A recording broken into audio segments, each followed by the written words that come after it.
I was slightly disappointed with Martin Wolf, since he is by far the most receptive commentator in the Financial Times, and I look forward to every Wednesday reading his columns. But in his reply to Alex, essentially he said that Alex argued that capitalism was going to destroy itself, which is not something that any serious Marxist has ever argued. Lenin one time said that capitalism would survive any crisis, provided people prepared to pay the price.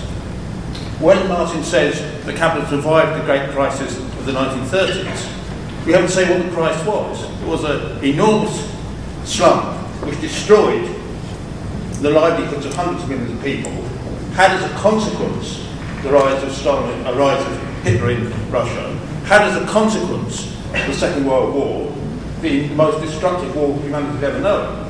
And as a result, after that, capitalism was able to recover from the crisis.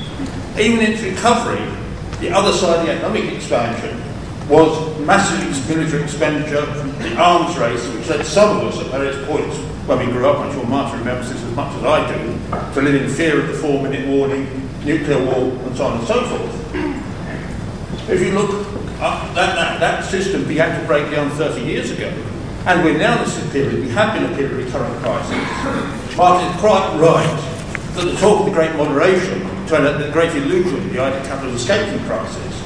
And every indication is the crisis, far from this being an exception, we're going to see more crises like this, more difficult to deal with, and so forth. And the last thing I'd say about Martin is what he said today at some points is very good at points of capitalism. I wish he'd actually said it 3 years ago. I mean, it's good to see people learning, but it's not very good people learning, then turn around and say everyone else is wrong.